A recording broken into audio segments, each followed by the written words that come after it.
Hello, and welcome to Knowledge to Fall Asleep To. I'm really glad you're here. Tonight, we're looking up, slowly, quietly, into the parts of the universe that don't rush to explain themselves.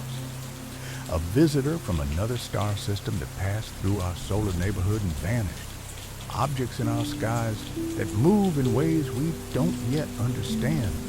Signals that appear once, then never return. And a planet that may be drifting far beyond Neptune, hidden in the cold dark. This isn't a search for dramatic answers. It's a gentle walk through unanswered questions, where science observes patiently and uncertainty is allowed to exist. Get comfortable, take one slow breath, and let's begin. Oumuamua is gone now. It has crossed the orbit of Neptune and traveled so far into interstellar space that no telescope on Earth can study it any longer.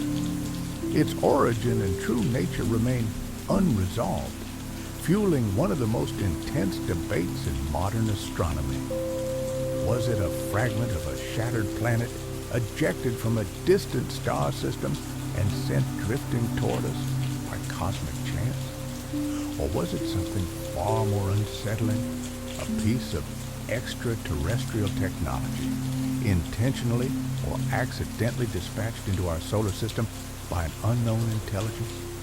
Perhaps, unsurprisingly, there are still respected scientists who argue for both possibilities. Oumuamua defies easy classification. It does not behave like a typical comet, yet it does not fit neatly into the category of an asteroid either.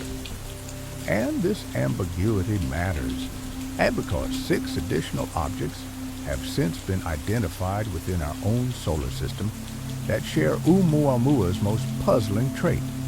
They accelerate without any clear physical explanation.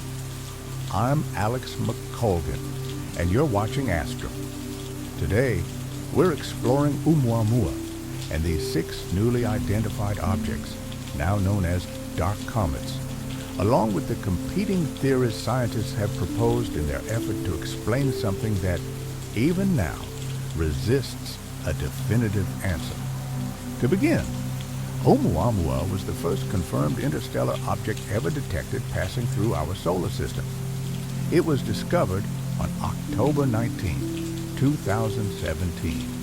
by the Pan-STARRS Observatory atop Haleakala in Hawaii. Almost immediately, astronomers realized something was unusual. The object appeared small, perhaps between 100 and 1,000 meters long, and its brightness variation suggested a highly elongated or flattened shape, possibly resembling a cigar or a thin disk. Its trajectory and speed made one thing unmistakably clear. It was not bound to the sun. Oumuamua was merely passing through. Its name comes from Hawaiian, roughly translating to a scout or messenger from afar. And while it was the first of its kind we identified, astronomers are confident it is not the first interstellar visitor to ever pass through our solar system. There may be trillions of such objects drifting unseen through the galaxy. Scientists were eager to learn whether Oumuamua resembled familiar solar system bodies, or whether it represented something entirely new. But the closer they looked, the stranger it became. Initially, Oumuamua was classified as a comet, but it lacked a visible coma or tail. That absence would normally suggest an asteroid, except that Oumuamua was observed accelerating away from the sun as it departed the inner solar system. The acceleration was subtle, only about 17 meters per second near perihelion, but it was measurable. And in physics, objects do not accelerate without a force acting upon them. Over the following months, astronomers confirmed that Oumuamua was deviating from its predicted trajectory. Solar radiation pressure alone could not explain the motions, and while images of Oumuamua never revealed more than a faint point of light, its brightness fluctuations suggested a rapidly tumbling, irregular shape. Comets, of course, do accelerate. As they approach the sun, their ices sublimate, releasing gas and dust that forms a tail and produces a gentle thrust. But in Oumuamua's case, astronomers detected no dust and no conventional gas emissions, a baffling absence. This mystery gave rise to more radical explanations. In 2018, Harvard astrophysicist Avi Loeb proposed that Oumuamua might be artificial in origin.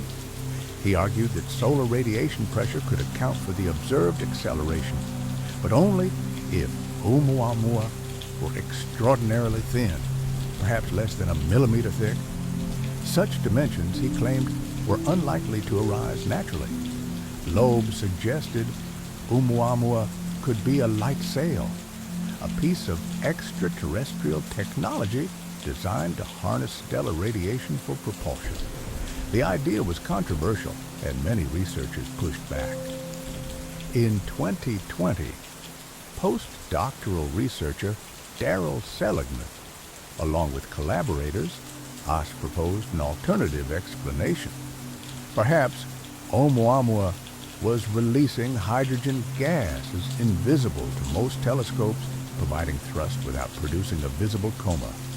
Initially, this idea involved the possibility that Oumuamua was composed largely of solid hydrogen. Loeb responded with a mathematical critique, demonstrating that hydrogen ice could not survive long enough in interstellar space to reach our solar system intact. Faced with this challenge, Seligman abandoned the hydrogen ice model, but not the broader idea of invisible outgassing. In 2023, working with planetary scientist Jennifer Bergner, Seligman identified laboratory experiments showing that water ice exposed to cosmic radiation can trap molecular hydrogen. When warmed, the ice reorganizes and releases that hydrogen without producing dust or visible gas clouds. Together, they propose that Oumuamua represents a new class of object, a dark comet, one with an invisible coma propelled by trapped gases rather than explosive outgassing. This model explained Oumuamua's acceleration without invoking alien technology. Loeb remained unconvinced, publishing further rebuttals and continuing to advocate for an artificial origin. But the debate took a new turn when Seligman and his colleagues asked a critical question. If dark comets exist, shouldn't we see more of them? They re-examined known objects within our solar system and identified 6 small bodies exhibiting unexplained non-gravitational acceleration. These objects showed no visible signs of activity and were previously dismissed as ordinary near-Earth asteroids. Some were as small as 3 meters across. Intriguingly, one of them, 1998 KY26, is scheduled to be visited by Japan's Hayabusa 2 spacecraft in 2031. The object spins once every 10 minutes and may be rich in water. A close flyby could finally reveal whether invisible outgassing is responsible for its motion. As for Oumuamua itself, it remains beyond our reach. We may never know what it truly was. But as more anomalous objects are discovered, each one brings us closer to understanding whether Oumuamua was an interstellar oddity, or the first hint of a hidden population of dark, quietly accelerating bodies drifting through the cosmos. Science thrives not on certainty, but on curiosity.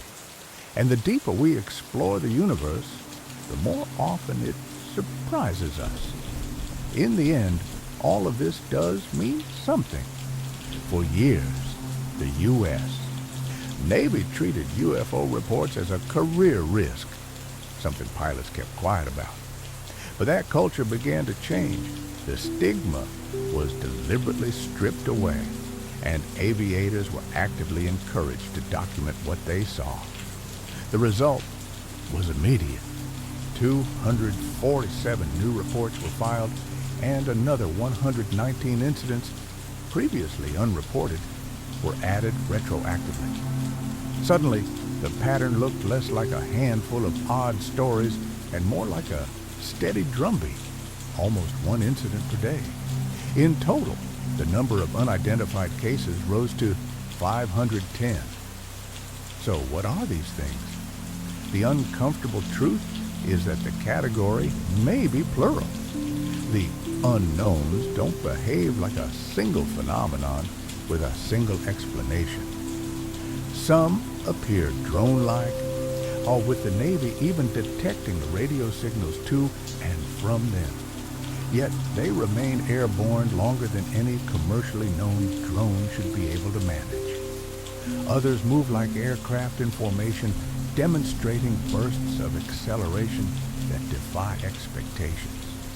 Some seem able to transition between air and sea as if the boundary is optional. And some behave like balloons, except they don't drift the way balloons do, at times holding perfectly still against the wind or even sliding into it as though anchored to something we can't see. Of course, within 510 cases, a portion will be errors, sensor artifacts, misidentifications, glitches at the edge of perception. The now famous triangle footage, for example, may not depict a triangular craft at all. It could be an optical distortion produced by night vision equipment, or warping a point of light into a geometric shape, something like lens flare, but specific to that technology. Yet even if the shape is an illusion, the underlying concern remains. Why were unknown objects, likely drones, circling a U.S. Navy ship during the nighttime training operations in the first place? That shift in posture came with new language. UFO carried too much cultural baggage, too many jokes, too much heat, and not enough clarity. So the Navy adopted a term designed to be clinical, UAP, unidentified aerial phenomena, later broadened into unidentified anomalous phenomena, a framing that doesn't assume the objects are spacecraft or even strictly aerial. It leaves the door open to mundane explanations without pretending the question isn't real. And that is the key change. They are not claiming extraterrestrial origins, but they are also not ruling them out. In a congressional hearing on May 17, 2021, officials presented the reality of the reports. And since then, the government has released regular public updates whenever possible. Careful not to expose classified sources or sensitive capabilities. The goal is straightforward. Collect more data, because more data is how mystery stops being myth and starts becoming science. It's hard to miss what that implies. When a government that once dismissed the topic now reaches outward, toward scientists, toward the public, toward broader scrutiny, it's an admission that something is happening often enough and strangely enough to be worth taking seriously. Still, the simplest explanation might be human. These could be advanced systems developed by a rival nation. After all, secret programs exist, and no country advertises its breakthroughs on schedule. Yet what makes the situation so eerie is that, according to the UAP Task Force reporting, the United States does not believe these objects belong to its own inventory, nor can it confidently attribute them to any other nation. And that leaves us balanced on an uncomfortable edge, not knowing. As NASA Administrator Bill Nelson put it, NASA is working with the UAP effort to help rule out known natural phenomena. And the message, stripped of headlines and speculation, is almost stark in its simplicity. We don't know what these are. We hope it isn't an earthly adversary with that kind of capability. But it is something. And the questions it provokes are the same questions that have always driven our search outward. Who is out there? Who are we? How did we get here? How did intelligence and civilization emerge at all? And could similar conditions exist elsewhere, among billions of stars, in billions of galaxies? So where does that leave us? It leaves us thinking, because whether the final answer is banal or profound, the pattern is real enough to investigate, and if you're watching this, you're already participating in the oldest human reflex. When the sky behaves strangely, we look up and we ask what it means. Which brings us to the next step, and to an even older question. Because even if UAPs turn out to be drones, misread sensors, or secret hardware, the larger mystery remains. The universe is vast, ancient, and crowded with worlds. In the Milky Way alone, estimates place the number of planets around 100 billion, with tens of millions potentially orbiting in a star's habitable Goldilocks zone. Over 13 billion years of cosmic history, if even a tiny fraction of those worlds produced a civilization capable of reaching outward, if only 1% did, we might expect to see signs, signals, artifacts, engineering on a grand scale. And yet, the night remains quiet. As Nobel laureate Enrico Fermi famously asked, "Where is everybody?" Today, we're going to explore the most plausible answers, not because we know aliens exist, but because there are surprising barriers that could keep them hidden, even if they do. Let's start with the most obvious possibility. Maybe there's no one to see. And then we turn to the next limitation, one that has nothing to do with biology and everything to do with physics. Because even if someone is out there, distance and the speed of light may be the greatest silence maker of all. Imagine what contact actually requires. Either we send a message and they send one back, or they reach out first. Meeting in person, sending spacecraft sounds dramatic, but at our current speeds, it borders on absurd. Voyager 2 took nearly half a century just to leave the heliosphere, and the nearest star is over 4 light years away. At that pace, reaching it would take tens of thousands of years, thousands of human generations. Even approaching light speed demands staggering energy, far beyond anything we can realistically marshal. So, if first contact happens, the most likely form is not a ship. It's a signal, a beam of radio, a pulse of light. Something as simple, in principle, as switching on an enormously powerful lamp, but even that runs into a brutal constraint. Signals can't outrun light. Every message is delayed by distance, and every reply is delayed again on the way back. Since radio technology is only about a century old in practical terms, our conversation bubble is small, on the order of a few dozen light years if we expect a reply within a human lifetime. Compared to a galaxy 100,000 light years wide, that's barely more than a pinprick, and yet we can't assume the sky has been completely silent, because it hasn't. There have been signals we still can't comfortably explain. And one of the most haunting arrived not in the age of the James Webb Space Telescope, but in the era of dot matrix printouts. In the 1960s, the researchers at Ohio State University built a dedicated radio telescope called Big Ear. It was enormous on the scale of multiple football fields, and unlike optical telescopes, it didn't look at visible light. It listened. Big Ear couldn't swivel freely across the sky. It could tilt its main reflector up and down, and it relied on the rotation of Earth to sweep its listening beam left to right over time. It was a clever compromise, cheaper, simpler, and, if you were patient, capable of surveying the heavens in broad, deliberate arcs.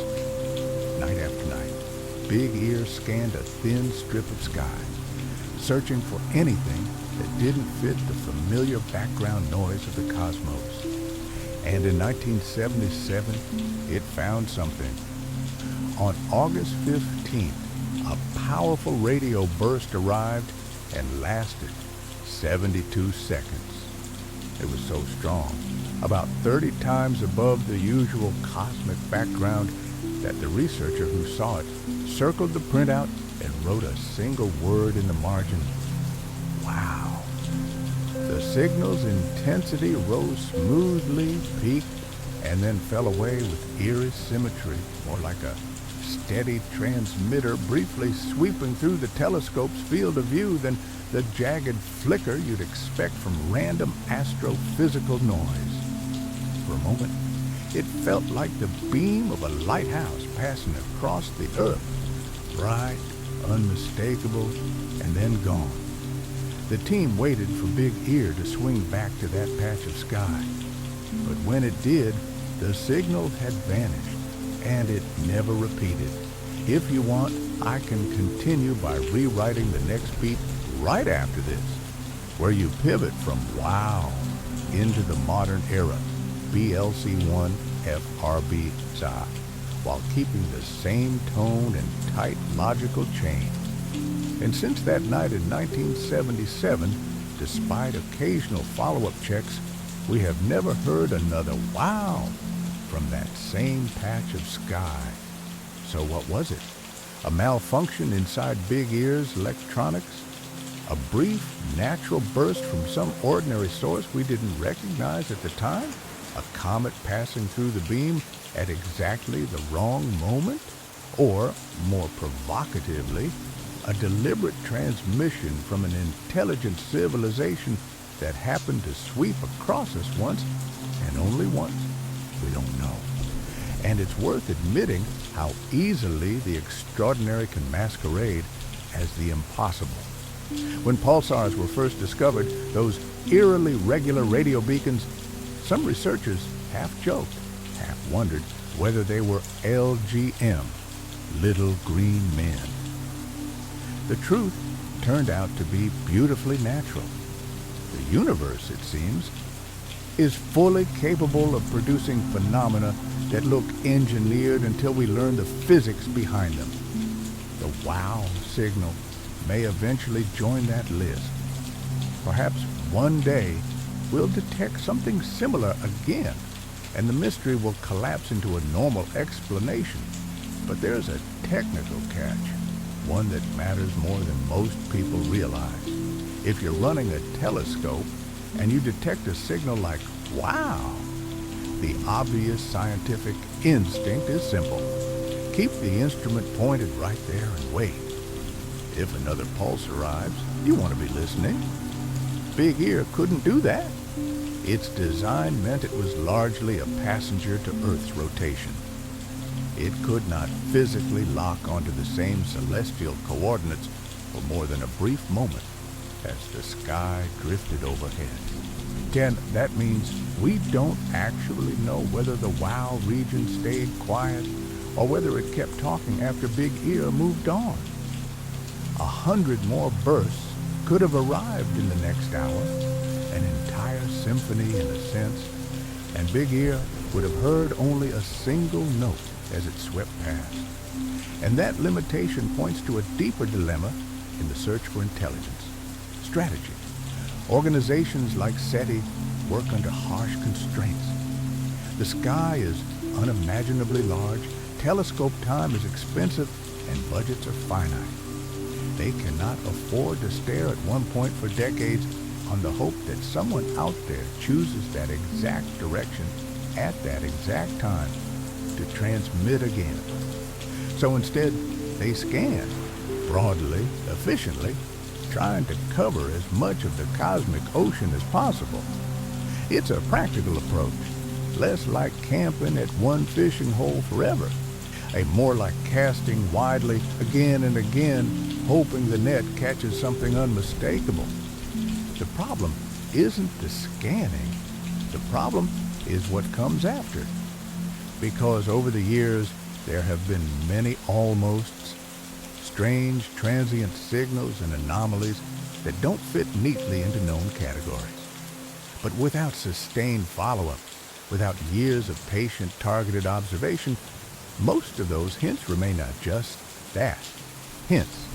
We lose context. We lose repetition. We lose the ability to test competing explanations. And when you lose that, the conclusions become softer, weaker, and the silence of the sky may be, at least partly, a silence we manufacture ourselves. That's only one family of answers to Fermi's question, of course. In this episode, we focus on the practical constraints. Time, distance, instrument design, and the brutal physics of signal travel.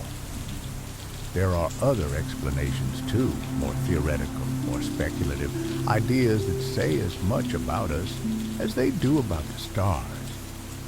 If you want, we can go there in another chapter. But for now, let's pivot from the question, why haven't we heard them, to something more unsettling. What if we have heard something and simply couldn't prove it? Because if intelligence chooses to reveal itself, the most realistic method isn't an invasion fleet hovering over cities or emissaries shaking hands on live television. Those are cinematic fantasies, and there's no solid evidence they've ever happened. The more plausible signature, if any exists at all, is a signal. Radio, microwave, laser light, a pattern embedded in noise. So what are the best candidates we've found so far? That question comes with its own trap.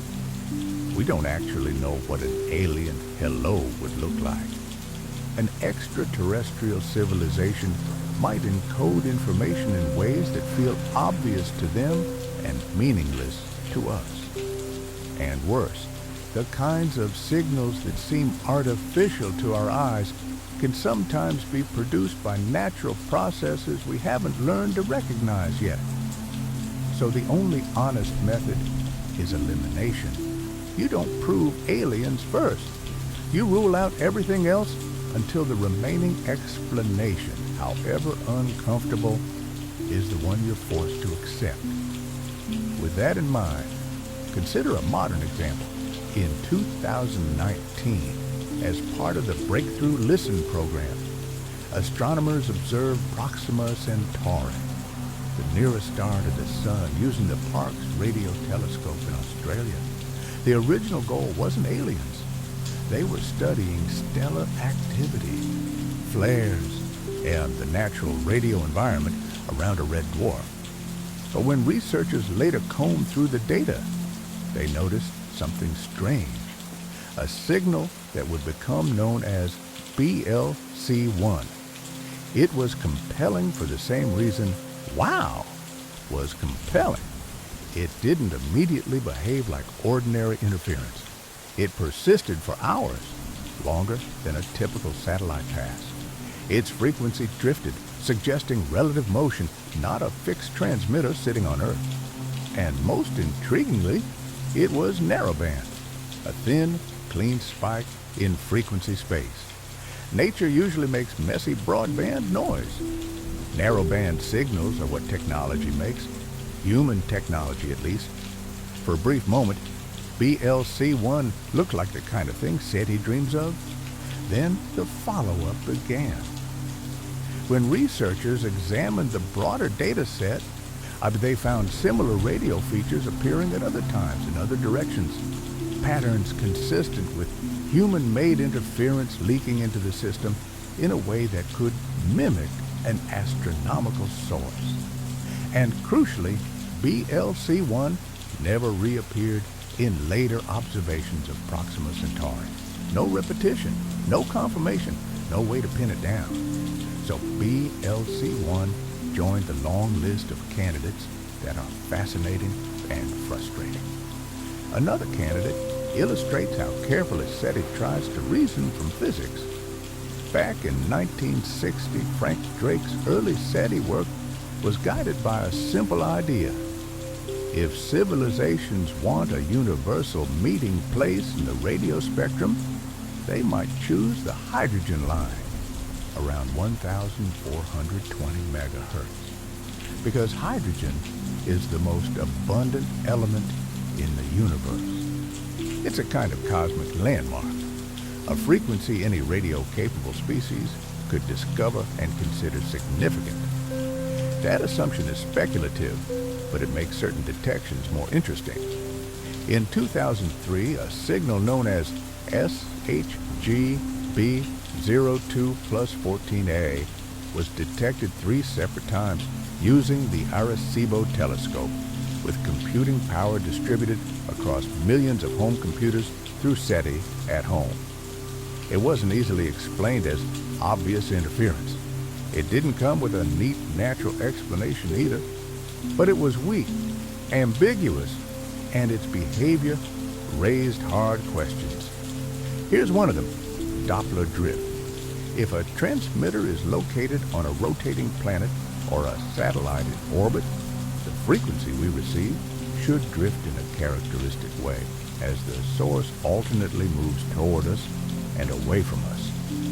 You can infer plausible rotation rates, orbital motions, even whether a planet might periodically block the signal. SHGB02 plus 14A did show drift, but at rates that would imply extreme motions, far faster than Earth's rotation, in ways that strained plausibility.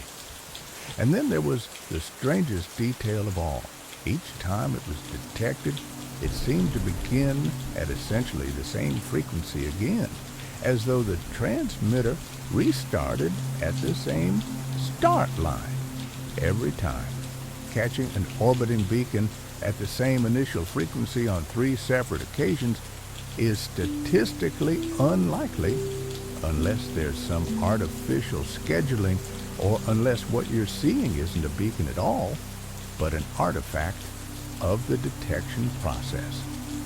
Which brings us back to the central principle. SETI is, at its core, a discipline of skepticism with an open mind. Every promising signal is guilty until proven innocent. Yet researchers ask, could this be a satellite, a reflection, an instrument glitch, a known astrophysical process, a human transmitter bouncing through odd propagation paths? They discard the impossible, one explanation at a time. And so far, for every candidate we've ever had, wow, BLC-1 SHGB02 plus 14A, there has always been a door left open to a natural or human source, even when the origin remains uncertain. But there's one category of phenomenon that keeps the conversation alive, not because it screams aliens, but because it's so energetic, so brief, and so poorly understood that it refuses to sit still inside any single explanation. Fast radio bursts. FRBS are millisecond-long flashes of radio energy, cosmic snap bursts that can outshine entire galaxies in radio with a blink of an eye. We've now detected hundreds of them as scattered across the sky, and models suggest thousands may occur every day. Most originate far beyond the Milky Way, though at least one was traced to a magnetar inside our galaxy in 2020, proof that nature can generate at least some FRB-like events. But some is not all. There are repeating FRBs and one-off FRBs. There are bursts with complex substructure and bursts that look clean. There are competing hypotheses: magnetars, neutron star interactions, black hole environments, exotic plasma effects, and none yet explains every observed behavior with decisive confidence. This is where modern instruments matter. The CHIME telescope in Canada, with its wide field of view and continuous surveying design, is exceptionally good at catching the transients, solving, in a way, the big ear problem of being pointed the wrong way. CHIME has expanded the FRB catalog dramatically and helped identify repeaters and patterns we wouldn't have noticed otherwise.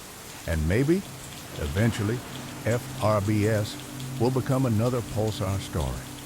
Something that felt uncanny until it became understood. Or maybe, among the noise of cosmic violence, there will be one signal, one burst, one pattern, one repetition that survives every attempt to explain it away. A signal that keeps returning. A signal that carries structure no natural model can reproduce. A signal that, after everything else is eliminated, leaves us with only what feels impossible. And then, in the spirit of Sherlock Holmes, we would have no choice but to accept what remains, however unbelievable it seems. If you want, I can now rewrite the very next transition into your following section so it flows seamlessly into so what would count as strong evidence, while keeping the same tone and pacing. So yes, these are some of the strongest candidates we've ever had for signals from beyond Earth. And yet, every one of them comes with a catch. So far, we still don't have a transmission that points unambiguously to intelligent extraterrestrial life. But that isn't the same thing as saying we never will. Up to now, it has never been aliens. That phrase has become almost a rule of thumb, not because the universe is empty, but because nature is endlessly inventive, and because our instruments have a habit of turning the unfamiliar into the miraculous. In fact, recent years have taught us something humbling. Even on our own planet, right here, inside our own atmosphere, we've confirmed phenomena that were once disputed, poorly understood, or barely recognized at all. Transient luminous events like red sprites, blue jets, gigantic jets and elves, strange night glow and rare cloud forms, uncommon variations of familiar effects like blue lightning and deep red auroras. These aren't myths. They're real, observable, and now documented. And yet, even with modern cameras, satellites, spectrometers, and a world full of sensors, there are still phenomena that sit almost beyond proof. Events so elusive, so brief, and so inconsistent that they hover in the uncomfortable space between science and folklore. Among them, few are as unsettling as ball lightning. It's an electrical phenomenon so strange that it sounds inventive. A glowing sphere appearing during storms, drifting like something alive, sometimes passing through windows or walls, sometimes vanishing quietly, and sometimes ending with an explosive force that leaves behind scorched surfaces and a sharp chemical stench often described as sulfurous. Ball lightning has been reported for centuries across cultures, across continents. It has been discussed seriously by scientists for a long time, precisely because it refuses to behave like an ordinary legend. And unlike most myths, the case for ball lightning has grown stronger, not because we've solved it, but because the number of credible, consistent observations has become too substantial to ignore. So, what is it? How are researchers trying to recreate it in laboratories? And if it's real, as many specialists now cautiously believe, why is it still so hard to prove? I'm Alex McColgan, and you're watching Astrum. Today, we're going to trace the strange history of ball lightning encounters, examine the most promising modern theories, and look at a series of remarkable lab experiments that may finally be closing in on one of the most bizarre unresolved puzzles in atmospheric science. For generations, descriptions of ball lightning have repeated the same core details. Witnesses describe a bright spherical object, sometimes golf ball sized, sometimes much larger, often white or blue, but occasionally red, orange, or yellow. It may last only a second or two, or linger longer. It drifts slowly, sometimes changing direction, sometimes moving erratically. And in some accounts, it seems to pass through solid barriers without obvious damage, as if the boundary between air and matter doesn't fully apply. In many reports, it simply fades out. In others, it detonates, cracking wood, shattering glass, leaving burn marks, and filling the air with an acrid smell. At its most extreme, ball lightning has been blamed for injuries and deaths, and for structural damage severe enough to make the story sound exaggerated. And here, we have to be strict. On this channel, anecdote is not evidence. No matter how vivid the story, science demands observation, control, experimentation, and most importantly, repeatability. So rather than treating every tale as proof, let's look at a few of the more widely discussed accounts. In 1739, during a violent storm off the Florida Gulf Coast, the ship Catherine and Mary was reportedly struck by what witnesses described as a large ball of fire. The account claims it splintered a mast, killed one sailor, maimed another, and nearly ignited the sails. It's dramatic and difficult to verify, yet it sits among a large archive of maritime reports where unusual electrical effects are common. A more famous and more chilling story comes from 1753. Georg Richman, a respected professor studying electricity in St. Petersburg, attempted a lightning experiment inspired by Benjamin Franklin. According to a contemporary account, a bright bluish discharge traveled down the apparatus and struck him. The witness was knocked unconscious. The autopsy described markings consistent with electrical injury. Whether this was ball lightning or a lethal lightning-related phenomenon interpreted through the language of the time is still debated, but it remains one of the classic cases that refuses to disappear. And then there's one of the most cited modern reports. In 1963, R.C. Jennison, a researcher at the University of Kent, was flying late at night when the aircraft was briefly enveloped in an intense electrical glow. Moments later, he reported a luminous sphere around 20 centimeters across, emerging near the cockpit and traveling along the cabin.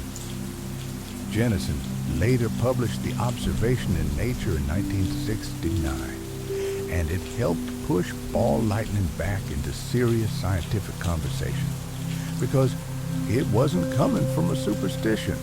It was coming from a trained observer, describing an event in a controlled environment. With accounts like these on the table, researchers began building models, some conservative, some bold. One class of explanations argues that ball lightning might be a perception effect, a neurological illusion triggered by intense electromagnetic fields near a lightning strike, similar to phenomena reported in certain types of seizures. But that idea struggles to explain cases involving physical damage. Another proposes that ball lightning is a contained plasma phenomenon related to effects like St. Elmo's fire, where strong electric fields ionize the air and create luminous discharges. In some models, the plasma forms a self-contained structure, sometimes described using concepts like solitons, stable, self-reinforcing wave packets that can move without dissipating quickly. It's complicated physics, and even specialists debate how plausible this is in real-world storm conditions. One of the more promising ideas, because it connects directly to measurable chemistry, suggests that a powerful lightning strike can vaporize soil and produce a cloud of charged nanoparticles, especially silicon-rich material. Those particles can then react with oxygen in the air, releasing energy as light and heat, forming a glowing drifting sphere. What made this model especially intriguing was a reported event in China in July 2012. Researchers set up instruments to study ordinary lightning, and during a strike, they recorded a luminous ball-like object that persisted briefly and moved before rising. Spectral measurements reportedly showed emission lines consistent with elements common in soil, silicon, calcium, and iron, exactly what the vaporized soil model would predict. Even if the event doesn't solve ball lightning outright, it suggests something important. At least some ball lightning-like phenomena may be chemically grounded, not supernatural. But there's still a problem. Not all reported behaviors fit the same mechanism, especially the more exotic claims, like passing cleanly through solid matter. If those accounts are accurate, then either our models are incomplete or ball lightning is not one phenomenon at all, but a label we've placed on multiple rare events that only look similar from a human perspective. That's why laboratory work matters so much.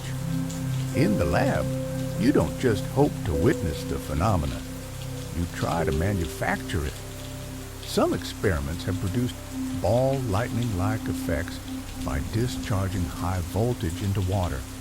Others, like a striking study from Tel Aviv, created small glowing plasma spheres using intense microwave interactions with silicon objects that looked eerily similar to witness descriptions, at least visually, and in more advanced physics experiments that researchers have demonstrated stable, spherical, electromagnetic-like structures in ultra-cold atomic systems, exotic states that can hold a coherent form and even deform while preserving underlying structure. These aren't thunderstorms in the sky, but they do hint at a deeper point. Under the right conditions, nature can stabilize configurations that look impossible at everyday scales. So where does that leave us? It leaves us with a recurring theme, one that ties directly back to the wow signal, to UAP reports, and to every borderland mystery in science. The universe is capable of producing effects that seem absurd until the mechanism is found. And sometimes the difficulty isn't that something is unreal. It's that our tools, our opportunities, and our ability to reproduce the event simply aren't good enough yet. Which brings us almost unexpectedly to another mystery shaped by the same constraints. When I was a child, I learned the planets with a mnemonic. My very educated mother just showed us 9 planets: Mercury, Venus, Earth, Mars, Jupiter, Saturn, Uranus, Neptune, and Pluto. Of course, that mnemonic is outdated now. In 2006, Pluto was reclassified, and suddenly the solar system had 8 official planets instead of 9. But what if the story doesn't end there? What if there is another planet far beyond Neptune, hidden in the dark outer reaches of our own solar system, an object perhaps 5 times the mass of Earth, taking thousands of years to complete a single orbit? Maybe my mother was right after all. I'm Alex McColgan, and you're watching Astrum. Now, we're going to explore the evidence for Planet 9, sometimes called Planet X, the unseen world that some researchers argue exists with high confidence, while others insist it's a statistical mirage. And to understand why Planet 9 is so hard to confirm, we need to begin with a simple question. How do we discover a planet at all? Because when you look at an image of the sky, most objects are just points of light. Some are stars so distant they appear fixed. Some are closer worlds masquerading as stars. The first challenge, then as now, is telling the difference. Early astronomers did this the hard way, by watching night after night, mapping the heavens carefully enough to notice which stars wandered. The Babylonians charted these motions thousands of years ago and identified the first 6 planets, Mercury through Saturn, entirely with the naked eye. But beyond that, the solar system becomes a hiding place. Uranus is almost too faint to see without aid. It took the invention of the telescope and then sheer luck. In 1781, William Herschel, scanning the sky from his garden in England with a homemade telescope, noticed an object that didn't look quite right. At first, he suspected a comet. Over time, as astronomers tracked its motion and noted the absence of a comet's tail, they realized what it truly was, a new planet. They named it Uranus, following the mythological convention, Uranus being the father of Saturn and thus the grandfather of Jupiter. And here's the astonishing part.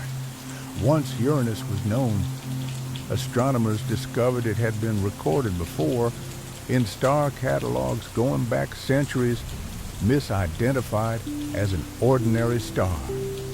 It had been hiding in plain sight the whole time, waiting for the right tools and the right interpretation. Which is exactly why the idea of another hidden planet doesn't sound so crazy.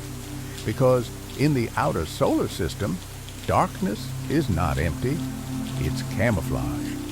If you want, I can keep rewriting seamlessly from this exact point into the next section, where the story moves from Uranus to Neptune's discovery by gravitational prediction, and then directly into the modern Planet 9 argument, Kuiper belt clustering, orbital anomalies, and why telescopes still haven't seen it. What's fascinating here is that the pattern shifts, that the next great planetary discovery wasn't made by a bigger telescope. It was made by mathematics. After Uranus was found, astronomers spent decades tracking its motion and refining its predicted orbit. Tables were published, ephemerides improved, and the solar system seemed at last to be settling into neat Newtonian order. But there was a problem. Uranus refused to behave. It didn't follow the path the calculations said it should. Night after night, year after year, it drifted, subtly, stubbornly, away from prediction. For a time, astronomers wondered if the issue was human error, imperfect observations, flawed instruments, bad data. Others whispered a more unsettling possibility. What if Newton's laws were incomplete? Then, in the mid-1840s, a far simpler and far more elegant answer emerged. If Uranus is being tugged off course, and then something massive must be tugging it, an unseen planet orbiting beyond Uranus, pulling on it with gravity just enough to bend its track. 2 mathematicians working independently took that idea seriously and turned it into a calculation. If there is another planet, where must it be to produce the exact deviations we're seeing? They didn't just predict that a planet existed, they predicted where to point a telescope. And when astronomers searched that region, the result was almost absurdly dramatic. Within about a degree of the predicted location, Neptune was found, an invisible world revealed not by luck, but by equations. Even more remarkable, once Neptune's orbit was known, astronomers realized it had been seen before. Old observations had recorded it as a star. Galileo himself likely sketched it in 1612 and even noted a strange shift between two sightings. But he had no reason to suspect that one faint star was actually a distant planet. Like Uranus, Neptune had been hiding in plain sight. Neptune mattered for a reason bigger than its discovery date.